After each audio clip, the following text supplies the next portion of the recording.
Hey everybody, today we're going to talk about 6 tips to using bark collars in a way that you're going to get the most out of them without hurting your dog. Check out the last one, it's the most important.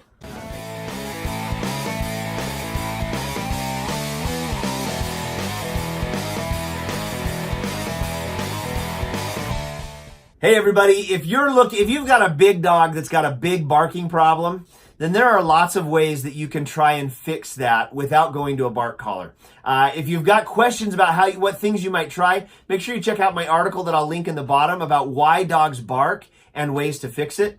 But you may get to the point like I did when in certain circumstances, the only solution is to go get yourself a bark collar. This is the Sport Dog No Bark 18. This is not the one that I recommend now. Sport Dog has another one that I think is leaps and bounds better. And you can check out, I've got another article on the best bark collar for Labradors. I'll link that in the bottom as well. But this is the one that I have now, and it does the job.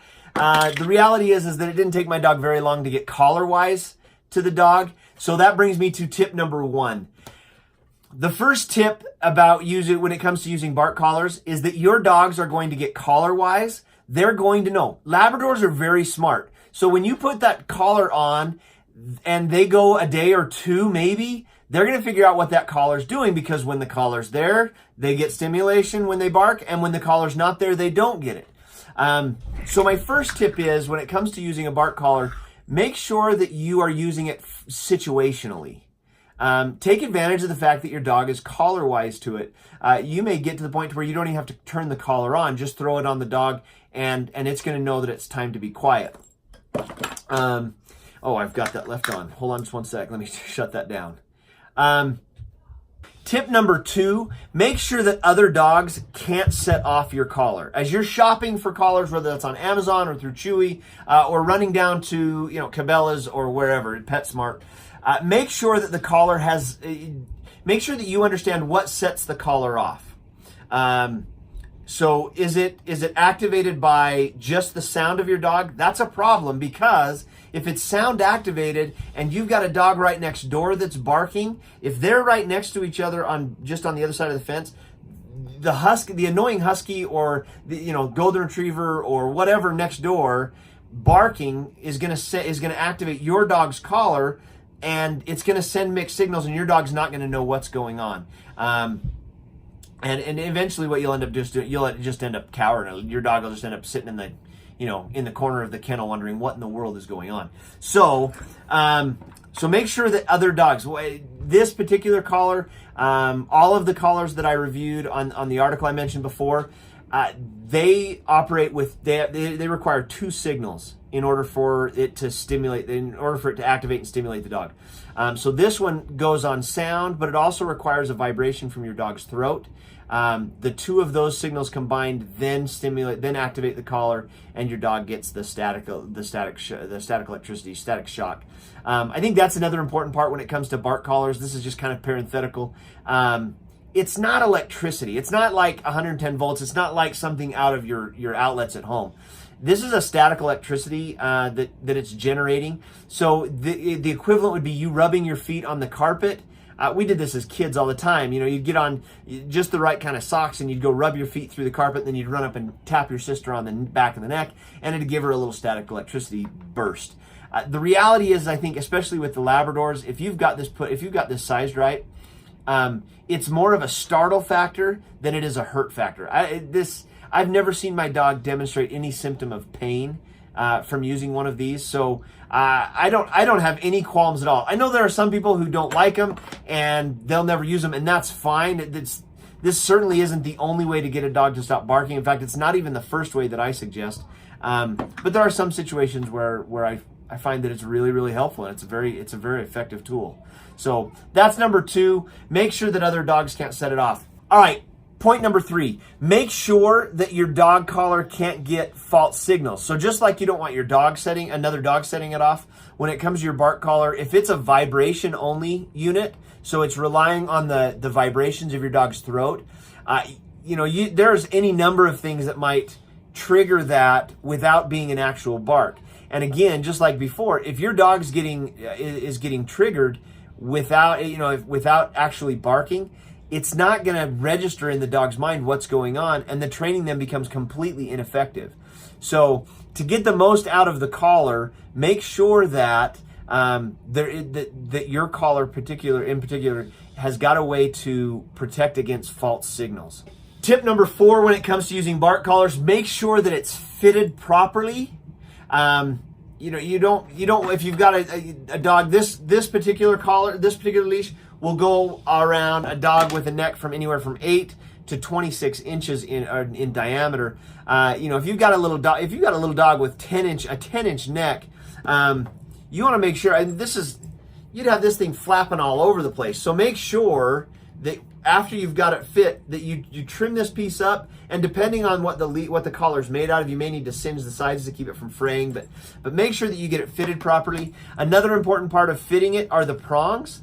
Now, all of the Sport Dog collar, this one and any other collar I've ever seen, whether it be an e-collar or a bark collar, has come with 2 different sizes of prongs, one for a short hair dog and one for a long hair dog, and you want to make sure that you've got the appropriate prongs on there.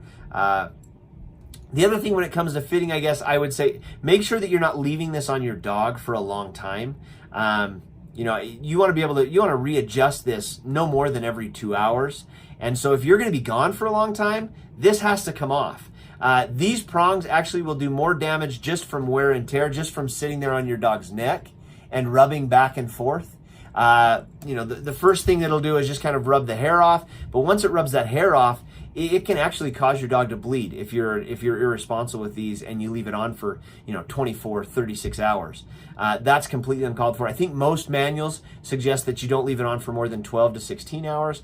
I think 8 is the max, and that's if you're going out every 90 minutes or so to readjust it to a different positions. All right, tip number 5 when it comes to dog collars, but dog bark collars, and this may be even more difficult because when you look at the cost of one of these and you're like, wow, $100. The bark collar I suggest you get for Labradors is $100. And then you jump onto Amazon and you see that, the Bark No More quasi no name, no company bark collar is on there for $25. And it claims all of the same abilities and safety measures and everything else. And you're thinking, why would I spend an extra $75? Trust me. Do not go the cheap route on Amazon. The way that works, just so you're aware in case you're not, anytime you pull it up and it's got this weird brand that you've never heard of, and the other real tip off is that then you scroll down the page and there's the exact same collar, sometimes even the exact same photos, with a different name and a different price.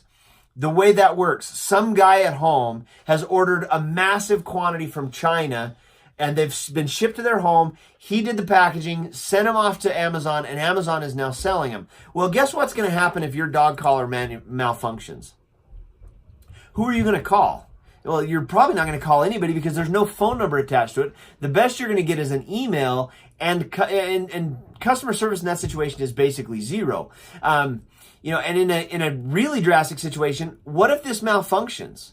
What if this malfunctions and just, and really causes some problems? Or what if the prongs aren't made correctly and one breaks out? Like, there are so many things that could go wrong with that scenario where you have just some guy from his home sending these things out, trying to make, a $10 profit off of each one, off of each collar. Listen, customer service is worth it every day of the week. Let me tell you a little bit about why I like the Sport Dog brand.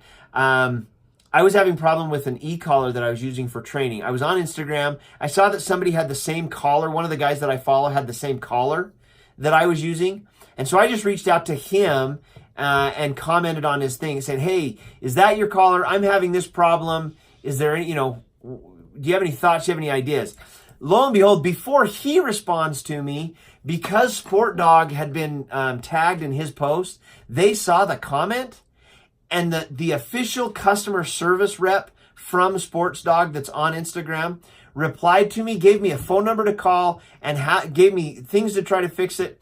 And then if I couldn't get it fixed, I was to call the number and they'd walk me through it themselves. Listen, that one post, that one comment on a post that wasn't even theirs, I'm a Sport Dog fan for life.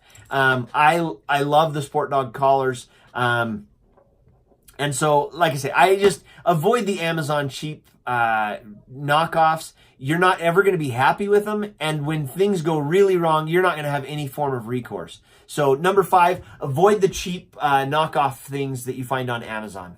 All right, number 6. The last tip I want to give you today is about using remote control collars. I've heard a lot of guys that they already have the e-collar that they use for training, the 400-yard whatever e-collars. Don't use those for bark collars unless you get one. I know Garmin has a particular model that you can, that it has the remote, but then it also has the automatic built-in no bark feature. The reason you don't want to use a remote collar is if you're going to ever, if you're going to train your dog not to bark with this collar, basically what you've got to do is you have to be sitting there with the remote right now. And so when your dog barks, you hit it. When your dog barks, you hit it. If you don't do that, if you don't give that feedback immediately after the bark, if there's any time lapse in there at all, your dog's not going to have any idea what you're trying to get him to do. It's going to get confused. It's going to get frustrated, and you're not going to get anywhere with your dog. So don't ever use the remote control. So there's your 6. Situational only. Don't use the collar if it doesn't protect against other dogs. Don't use the collar if it doesn't protect against itself. Make sure that you're not buying the cheap knockoffs. Make sure that it's fitted appropriately. And then the 6th one, don't use remote control e-collars for your bark collar options. So there you go. There are my 6 steps, or my 6 tips. I think that the most important one is that e-collar one. It's too easy to confuse your dog. It's too easy to leave to leave a remote control laying around, let a kid get a hold of it, heaven forbids. So make sure that you go out, and if you're going to go the bark collar route, get a collar that's designed specifically to train your dog to not bark. There you go. There's my 6 tips. I hope it helped. If you have any questions, check out the links below. Until the next video, I'm Brian, and I'll see you later.